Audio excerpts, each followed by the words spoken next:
All right, welcome everyone to Q Live. My name is Dr. Fatul Ntoya, and I am so excited today to have two very special people with me. I have Leticia, who is my Equity and Action CA partner in crime. I shouldn't say partner in just my partner.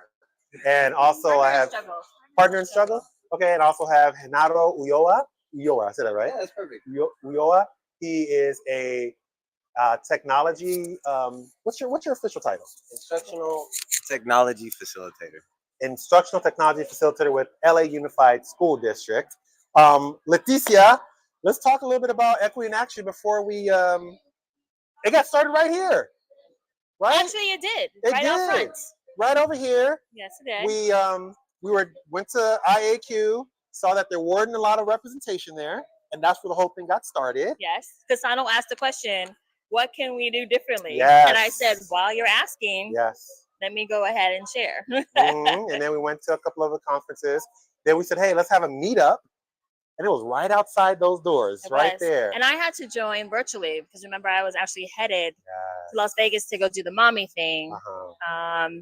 And yeah, it like, and that was when? That was before the pandemic. 2018? It might have been 18. 18, I think. Might have been 18. That was the last time I was here.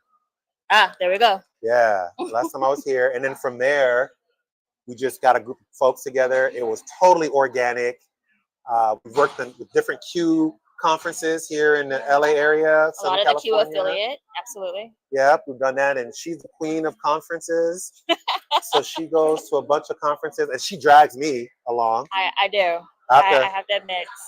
So that way so part of it is your voice needs to be heard. Yeah. The second part is so I'm not the only one. Right. Yeah. Which is crazy to say. Yeah. And I do have to note that when we were at IAQ, we didn't even talk about it initially. Nope. And I noticed that he was looking around, like I was looking around, right? We were surveying the crowd. And it was like, and I looked at him and I said, what are you doing? And he said, what are you doing?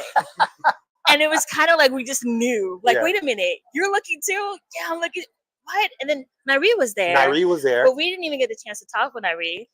Introduced you to Sue. Introduced me to Sue. And then the conversation just kind of started. But it was one of those things where it was like, what are you over there doing? Yeah. What am I doing? Like, yeah.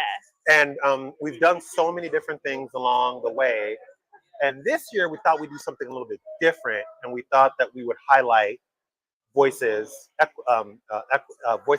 folks of color who may not have been heard or who've never presented at Q before. Absolutely. And so Renato, we've been in talks with Renato on a couple of different things. We're like, he'd be perfect. And he came on board and said, yeah, let's do the session. It was 3 educators and it was 50 minutes and they went the round. It was amazing. I think it went really good. It was better than I thought it was going to be because I thought it was going to be rushed when we did it. It felt rushed. Oh, you want to? Let's introduce. Yeah. Oh, it was. Yeah. Let's get it from. Yeah. Renato here. Let us know your perspective when you're presenting. Oh, well, you remember those commercials from the 80s with the Micro Machines guy? That's kind of how I felt. I was like, I got a timeline, and then I was like, how much time we got? 3 minutes. 3 minutes. Okay. I can't do anything in 3 minutes. But can I please add that, like, while you may have felt that way from our view of what it looked like, dude, it looked like you had been doing this forever. For sure. That you knew, like, okay, I can take my hour session and bring it down to 12. For sure. Oh, you need me to do it in 10? I got it in 10, and I'm gonna hit all the points, and I'm gonna get them engaged. Yeah. Like, you look like a pro. Yeah. I appreciate that. Yeah. I was sweating. But it was fun though. I did have fun.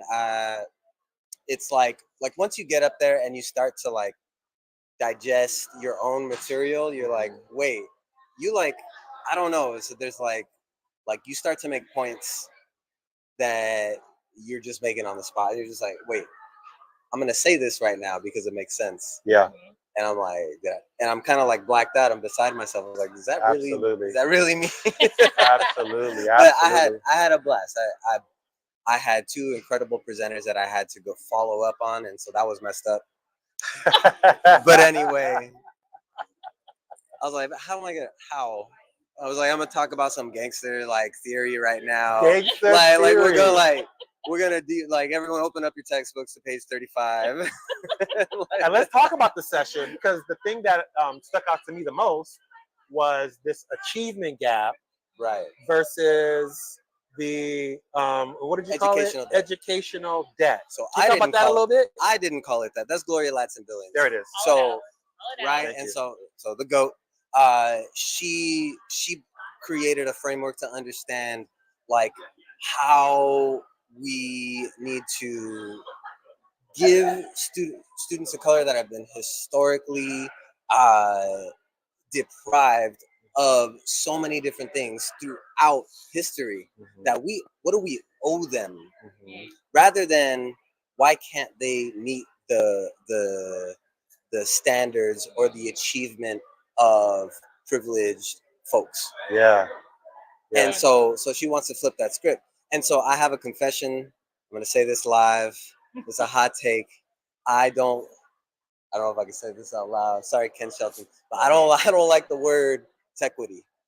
Ooh. I know. Ooh, hot off It's the like presses. I know I'm gonna Hot off the presses.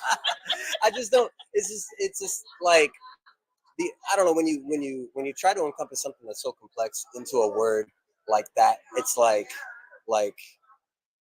there's always something that I feel that's missing from it. So that's what Gloria Ladson-Billings, that's what I feel she, because like when we think of equity, we think of that digital divide, and we're still focusing on meeting the achievement of our white counterparts. Yes. And so if equity is just about that conversation of, oh, we need to get young students of color into STEM, we need to get young students of color into computer science, for what? What's the reason? And if we're not addressing some of the structural maintenance of these disparities, like the fact that we have predictive policing, that when we look at the statistics, it's just like overwhelmingly predicts that Black folks will commit crimes. Like, and then that those biases are ingrained within the system. You can't say that these algorithms are neutral. No, because then it's replicated in the schools. Yes. Right? And it's like replicated in the schools. In the curriculum. Yeah. It's like reinforced. And so our kids have nothing but to like fall in line almost, to follow up, right? Like they feel defeated. Yeah. They already feel like I can't do anything differently. The system's already set up for me. So I might as well. It becomes systemic. Absolutely. Systemic, year after year after year after year, nothing ever changes. And so you can invite however many folks of color that you want into your AP computer science class, but what is meaningful about bringing them into those careers besides making money, besides becoming a part of that system, right? What if we look at these histories and look at these technologies, these innovations, and say, okay, what is my role as a person from my position to challenge those things? But I need to know what they are. Yeah. I need to know how to understand these complex issues. Oh man. So that's where I want to that's my call to action. And I've been reading this book, Ruha Benjamin, Race After Technology, and she's been blowing my mind. It's kind of the inspiration for this. That's what's in up. my session. I kind of go a little deeper into that. Again? What's the book again? Race After Technology, Ruha Benjamin. So I mean, she talks about like race is a technology. Oh. And I know. So if you think about like all of the codes within society, that they're codes, they're algorithms. Yeah. And this is what blew my mind. The Constitution has an algorithm. 3/5 of every other person. That's an algorithm. That is a set of rules, a numeric set of rules. How much time do we have? I know. Wow. And okay. So I mean, but that's kind of like, that's when you start to dig, it's just like, oh my God. And so like how do we adjust and shift to bring those conversations into CS, bring the CS conversations into our humanities classes, and vice versa. If this is 21st century, this is where we're going. Yes. Yes. I don't like that direction. Yes. Where do we shift it? Yeah.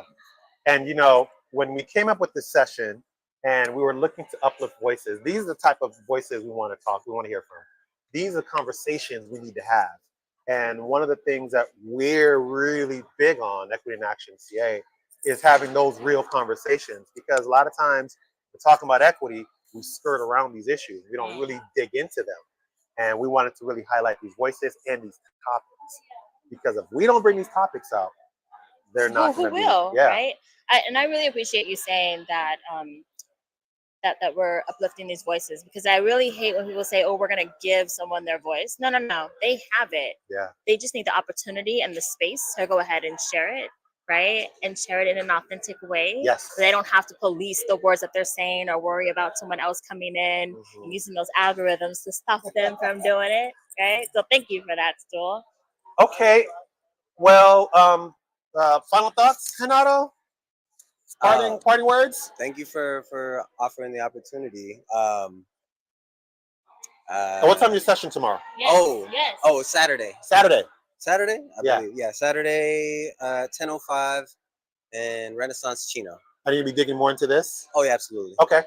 So if you so inclined, it's there, but be on the lookout for Renato, Equity in Action CA. Thank you so much, Leticia, for gracing the stage here. Thank you for having me. And thank you, Q And Live, thank for you. having us. Yes. And we appreciate the time that we have, and any other time we're going to have to come on board with you all. Deuces.